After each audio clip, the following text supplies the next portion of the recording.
कैसी आप? वालेकुम सलाम। ठीक हूँ बेटे मैं। महंगाई है मुल्क में? बेटे इतनी महंगाई है कि हम रोते हैं, जब रोज़ा खोलना होता तो रोते हैं, खाने के लिए कुछ नहीं होता। महंगाई का तोड़ यूटिलिटी स्टोर आवाम को रिलीफ देने में नाकाम। यूटिलिटी स्टोर पर सस्ता आटा गायब है, दीगर ज़रूरी अशिया भी महदूद हो गई हैं। तो he had a corporate vision of doing things much quicker. मिफ्ता मेरी तरह चूँकि एक इकोनॉमिस्ट थे और एक पढ़े लिखे से सादा से हम लोग होते हैं। मुसद्दिक मलिक साहब ने कहा कि हमारे पास इतनी गैस नहीं है कि 24 घंटे फराम कर सकें। वो बात ख़ास तौर पर कर रहे थे डोमेस्टिक सार्फिन की, घरेलू सार्फिन की। तो हम एक किताबी गुफ्तगू भी बहुत करते हैं और हम कन्विंस करने की दुनिया को कोशिश करते हैं कि ज़िंदगी जो है उसमें बहुत बेहतरी पैदा की जा सकती है।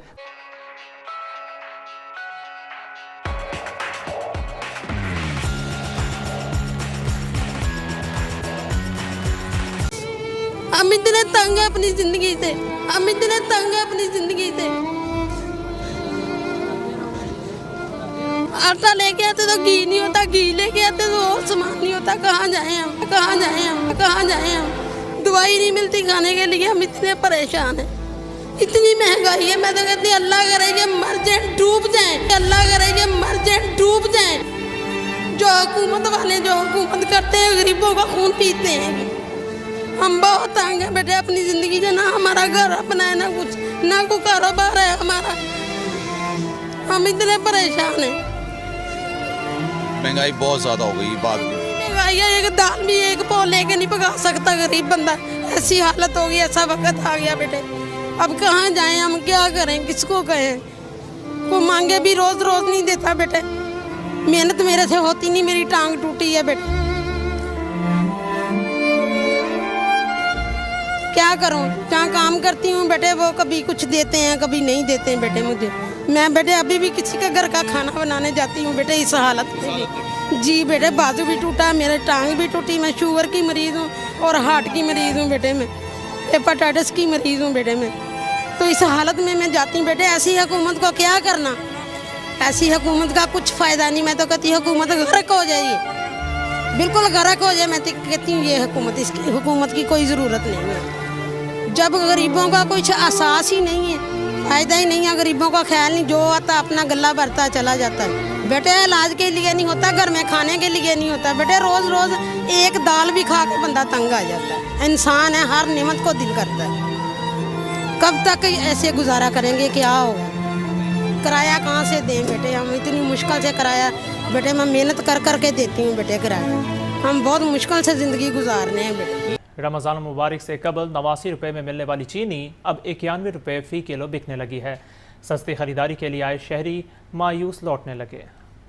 हुकूमती सब्सिडी भी महंगाई की नज़र हो गई। अवामी रिलीफ के लिए बने यूटिलिटी स्टोर्स भी रिलीफ ना मुहैया कर सके। सस्ते स्टोर्स पर जरूरी अशिया खुरनोश की तादाद महदूद रह गई। यूटिलिटी स्टोर्स पर दस्तयाब अशिया के निर्खों और आम मार्केट में खास फर्क न रहा। रमजान मुबारक से कबल 89 रुपए मिलने वाली चीनी अब 91 रुपए फ़ी किलो दस्तयाब है। 578 रुपए मिलने वाले कुकिंग ऑयल की अब कीमत 626 रुपए हो गई। घी 401 से 406 रुपए फ़ी किलो तक फरोख्त होने लगा। शहरी कहते हैं हुकूमत कोई वादा वफा नहीं कर सकी, ना ही महंगाई कम हुई, ना ही सस्ते रमज़ान बाजार लगे।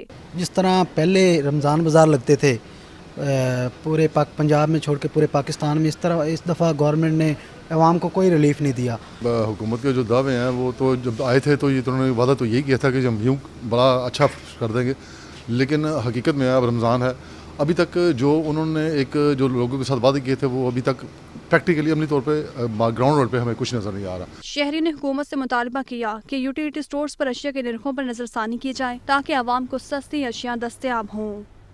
अच्छा डॉक्टर साहब ये फरमाइएगा कि पाकिस्तान में जो इन्फ्लेशन है इसमें आलमी हालात या आलमी मार्केट की जो कीमतें हैं उसका कितना इम्पैक्ट है, फूड इन्फ्लेशन इसके अंदर कितनी है, और पाकिस्तान के लोकल रिसोर्सेज जो हैं उसमें उसका जो गलत आप ये कह लें कि प्रोडक्शन के मामलात में जिस तरीके से अभी हमारी बात हो रही है कि हम जो है वो जोनिंग नहीं कर पाए अभी, या जोनिंग के ऊपर काम नहीं हो रहा कि किस तरीके से किस वक्त कौन सी चीज़ लगनी है, इन्वायरमेंटल चेंज, क्लाइमेट चेंज, इन चीज़ों के हवाले से हम काम नहीं कर रहे। तो पाकिस्तान के लोकल इम्पैक्ट की वजह से महंगाई ज़्यादा बढ़ रही है या आलमी हालात जो है वो उसका रेशो ज़्यादा है पाकिस्तान के अंदर? अगर इस वक्त फिगर्स को हम देखें जो तकरीबन 50% के करीब करीब है, 1-8% आगे पीछे।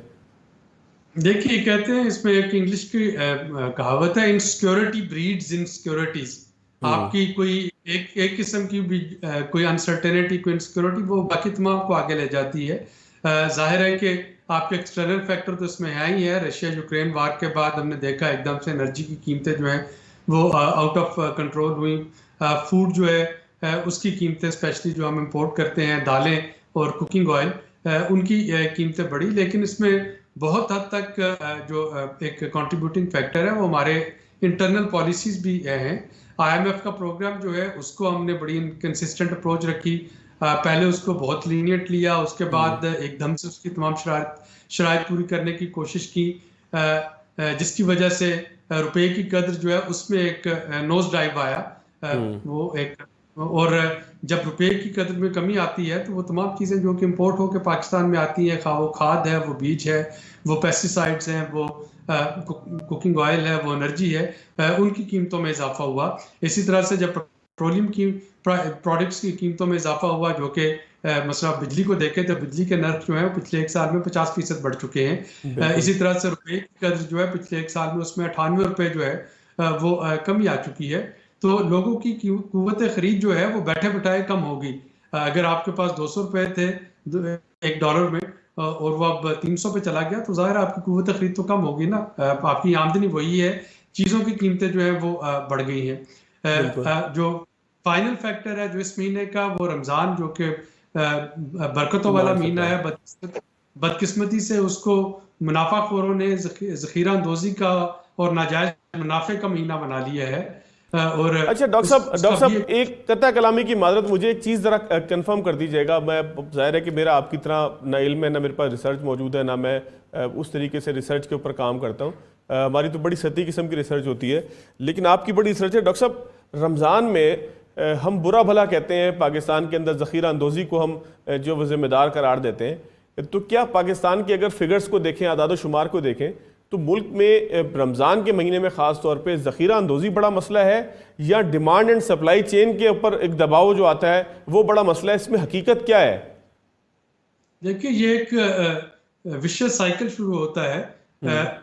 लोग जो है अफ्तारी से पहले, रमज़ान से पहले पैनिक बाइंग कर रहे होते हैं। जब आपकी बाइंग ज़्यादा होती है, डिमांड ज़्यादा होती है, तो ज़ख़ीरा अंदोज़ों के लिए ज़ाहिर सप्लाई अगर कम है तो उनके लिए ये एक वो इंसेंटिव होता है कि जो चीज़ वो 200 रुपए की बेच रहे थे, मसलन यहाँ पे अगर केले जो कि रमज़ान से पहले आपको 150-200 रुपए दर्जन मिल रहे थे, वो इस वक्त इस्लामाबाद के अब किसी सेक्टर में चले जाए, कराची कंपनी चले जाए, वहाँ पे 450 रुपए दर्जन आपको मिल रहे हैं। किल्लत पैदा हो जाएगी आने वाले दिनों के अंदर, कितने ऐसे के ज़खायर हमारे पास मौजूद होंगे, और फिर सब्सिडी जो है, दोनों चीज़ों का अगर आप मिलाकर जवाब दे दें, जो फ्यूल के स्लैब्स बनाए थे हुकूमत ने। देखिए, जो फ्यूल सब्सिडी है इसकी टाइमिंग दुरुस्त नहीं है। पिछली हुकूमत को मैं रिकमेंड करता रहा, मौजूदा हुकूमत को भी, कि इस तरह की सब्सिडी जो है वो कैश ट्रांसफर की शक्ल में दी जा सकती है मोटर बाइक्स के लिए, 2 व्हीलर 3 व्हीलर, लेकिन उस टाइम पे नहीं जबकि आपके नेगोशिएशन, स्टाफ लेवल एग्रीमेंट जो है वो अटका हुआ हो। ये वाला जो ऐलान था, ये मुझे लग रहा है कि हुकूमत को वापस लेना होगा अगर हमें SLA अपना सक्सेसफुली कंप्लीट करना है, वरना इसकी वो जो बैलेंस शीट बराबर करने के लिए कि पैसे कहाँ से आएंगे, किस तरह से दिए जाएंगे, क्या एस्टिमेट होगा वगैरह वगैरह, ये SLA जो है या स्टाफ लेवल एग्रीमेंट ये 1-2 महीने और लटक जाएगा और वो पाकिस्तान के मुफाद में करते ही नहीं है। अब अगर कोई नवीद आई है कि सऊदी अरबिया से हमें जो $2 हैं वो रोल ओवर हो रहे हैं और उसके बाद UAE से भी हो जाए, तो ये एक मौका है हमारे पास इस प्रोग्राम को बहाल करने का, थोड़ा सा कॉन्फिडेंस वापस लेके आने का, और इसमें इस तरह के नए इनिशिएटिव की गुंजाइश जो है वो बिल्कुल नहीं है जो कि इस प्रोग्राम को मजीद लिम्बो में डाल दे। रही बात इस वक्त जो गैस के या बाकी जो हमारी एनर्जी के जो ज़खायर हैं उनकी, तो फिलहाल पाकिस्तान के पास आप देखें तो रिजर्व जो हैं वो मौजूद हैं। जो गर्मियों में वैसे भी थोड़ी सी जो गैस की जो कंजम्पशन होती है वो कम हो जाती है, क्योंकि वो जो डोमेस्टिक हीटिंग के लिए गैस का इस्तेमाल होना है, गीजर्स के हीटर्स के लिए, उसमें कमी आ जाती है।